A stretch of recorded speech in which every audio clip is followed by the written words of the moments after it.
මගේ බෝසතාණන් වහන්සේගේ පවක් බලවත් වුණා චුත වෙනකොට. ගිහිල්ලා ඉපදුනා සෙබඩියකගේ කුසේ. මේ ලෝකෙට බිහි වුණා ස්වර්ණ වර්ණ බිජුවක්, බිත්තරයක්, රත්තරන් පාට. බිජු රැක්කා. මේ ලෝකෙට ඉපදුනා ස්වර්ණ වර්ණ මොනර පැටියේ, රත්තරන් පාට. ඉඩෝරයක් ආවා. වතුර නැහැ. ඉඩෝරයක් ආව මේ මොනර පැටිය තමන්ගේ රෑනත් එක්ක දුර පළාතකට යනවා ජලය හොයාගෙන.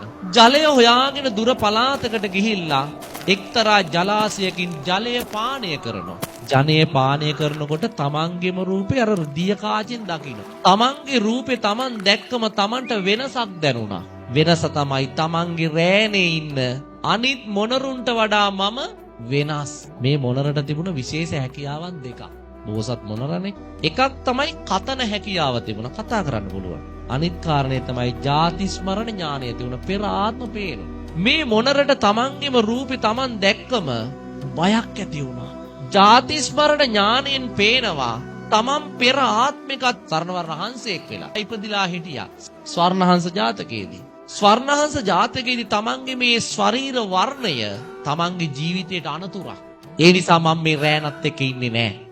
ස්වර්ණ වර්ණ මොනරා රෑනින් මිදිලා පිහාඹලා හිමාලේ කන්ද මුදුනට ගිහිල්ලා ජීවත් වුණා හුදකලාව. මේ මොනර විශේෂ දෙයක් කළා. හැමදාම ඉර උදා වෙනකොට හිමාලේ කන්ද මුදුනේ තියෙන ගහකට නැගලා ඒ ගහේ අත්තක වහලා පායන හිරු දිහා බලාගෙන ගාතාවක් කිව්වා. ඒ ගාතාව තමයි උදේතයන් චක්කුමා ඒක රාජා හරිස්සවන්නෝ පටවිප්පබාසෝ තන්තන් නමස්සාමි හරිස්සවන්නං පටවිප්පබාසං තයජ්ජ දුත්තා විහෙරේමු දිවසංකිව. නැවත ආහාර අරගෙන හවසටත් එනවා. හවසටත් අරගයි අර අත්තටම ගිහිල්ලා බහින ඉර දිහා බලාගෙන කියනවා අපේතයන් චක්කුමා. උදේතයන් චක්කුමා. හවස කියන්නේ අපේතයන් චක්කුමා. මේ මොනර උදේටත් හැන්දෑවටත් මේ ගාත දෙක කිව්වා අවුරුදු 700ක්. අවුරුදු 700ක් ජීවත් වුණා. ඒ කාලේ බරණැස හිටියේ බ්‍රහ්මදත්ත රජුරුව. බ්‍රහ්මදත්ත රජතුමාගේ බිරිඳට රෑ හීනෙන් හීනයක් දැක්කා. හීනේ තමයි රත්තරන් පාට මොනරෙක් ඇවිල්ලා දේවියට බණ කිව්වා. උදේ පාන්දර රජතුමාට කියනවා රජතුමනි මට 12ක් ඉපදුනා.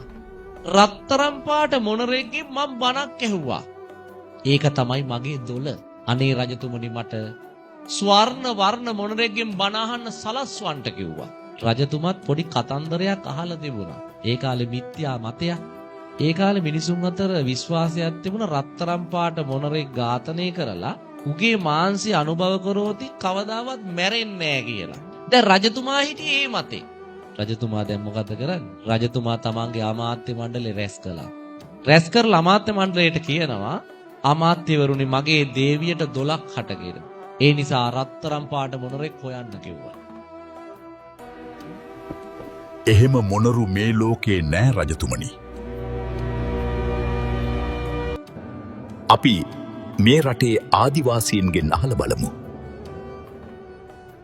රජතුමා අඬබෙර ගහලා මුළු රටේම ඉන්න වැද්දෝ ටික කැඳෙව්වා. ආදිවාසී. කැඳවලා අහනවා කවුරු හරි සරණ වර්ණ මොනරෙක් දැකලා තියද කියලා. ආදිවාසී මිනිස්සු කියනවා රජතුමනි අපි දැකලා නැහැ. ඒ වෙලාවෙ එතන හිටපු හැඩි දැඩි තරුණයෙක් කියනවා රජතුමනි මම දැකලා නැහැ. හැබැයි මගේ මැරුණු මුත්තා මට කිව්වා එහෙම මොනරෙක් දැක්ක කියලා. රජතුමා කියනවා පුරුෂය ඔබ තමයි මේකට සුදුස්සක්. ඔබ හිමාලයට යන්න. මේ තරුණ වැද්දා හිමාලේ කන්ද තරණය කළා. උදේ ඉඳලා හැන්ත වෙනකම් බලන් හිටියේ එහෙම මොනරෙක්.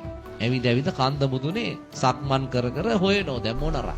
එහෙම මොනරෙක් නැහැ. හැන්දෑවේ උත්සාහය අතහැරලා එන්න පිටත් වුණා. එන්න පිටත් වෙනකොටම මොනරෙක් පියාඹගෙන එනවා රත්තරන් පාට. මොකටද දෙන්නේ? අපේතයන් චක්කුමා කියන්න බහින ඉර දිහා බලාගෙන. දැන් මේ තරුණ වැද්ද ගිහිල්ලා තියෙන්නේ දුනු ඊතලත් අරගෙන බලන් හිටියා. බලන් ඉන්නකොට මේ රත්තරන් පාට මොනරා බහින ඉර දිහා බලාගෙන ගාතාවක් කියනවා. මේ තරුණ වැද්ද බලාගෙන හිටියා. මොනර එක කිව්ව පියාඹල ගියා. තරුණ වැද්ද රෑ පහන් කළා එතන. එළි වෙනකන් ඉඳලා උදෙත් බැලුවා. උදෙත් මෙන්න මොනර එනවා. මොකටද දෙන්නේ? උදේතයන් චක්කුමා කියන්නේ. උදේතයන් චක්කුමා කියන ගාතාව කියනකොටම තරුණ වැද්ද මන්ද ගැහුවා. මන්ද ගහන්නේ පන පිටින් අල්ල ගන්නනේ. මන්ද ගැහුවා මන්ද වැදුන්නේ නැහැ. අත්තක වැදිලා විසි වුණා. තරුණ වැද්දා දක්ෂයා. මන්දට අහු වෙන්නේ නැත්නම් ඊතලෙන් හරි විදින්න ඕන කියලා ඊතලයක් අරගෙන වෙර දාලා විදිනා. මොනරගේ ළඟටම ගිහිල්ලා ඇඟේ ගෑවි නොගෑවි ගිහිල්ලා වෙන අතකට හැරුණා. ගිහිල්ලා ගහේ වැදුනා. දැන් වැද්දට පුදුමයි. මන්ද වැදුනෙත් නැහැ ඊතලේ වැදුනෙත් නැහැ. මගේ ඉලක්කය කවදාවත් වැරදිලත් නැහැ. ඇයි මේ මොනරට ඊතල වදින්නේ නැත්තේ? වැද්ද තීරණයක් ගත්තා. අනිවාර්යයෙන්ම මේ මොනර කියන ගාථාවේ බලයක් ඇති.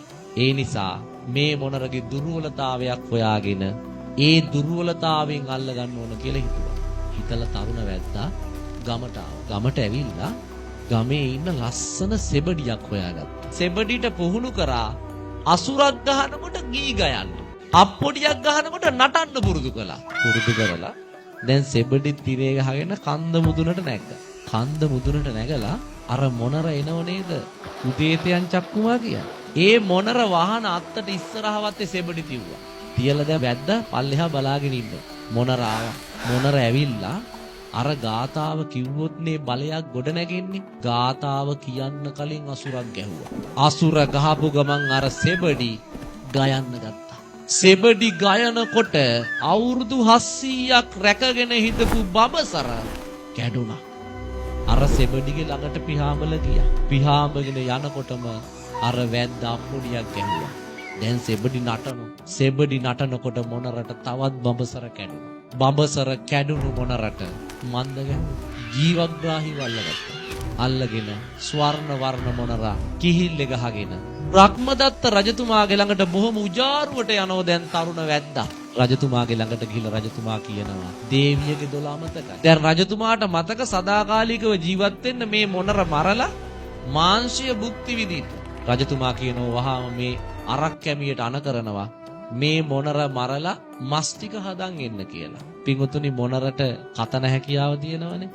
මොනර කියනවා රජතුමාට රජතුමනි මගේ මාංශය භුක්ති විඳින ඔබ සදාකාලිකව ජීවත් වෙනව නම් සර්ණ වර්ණව ඉපදුණු මම මරන්න කොහොමද? සදාකාලිකව ඉන්නව නම් ඉන්න ඕනේ සර්ණ වර්ණව ඉපදුණු මමනේ. මේ සර්ණ වර්ණ මොනරා රජතුමාටත් බිසවටත් බණ කිව්වා. ධර්මය කිව්වා. රජතුමා පැහැදිලා රජතුමාර තරුණ වැද්දට දෙන්න ඕන සියලුම වරප්‍රසාද දුන්නා. දීලා නියෝග කළා මේ මොනරා නැවත අරගෙන ගිහිල්ලා හිටපු තැනටම මුදා හරින්න කියලා. ඒ නිසා ස්වර්ණ වර්ණ මොනරා නිරුපද්දිතව මුදා හැරියා.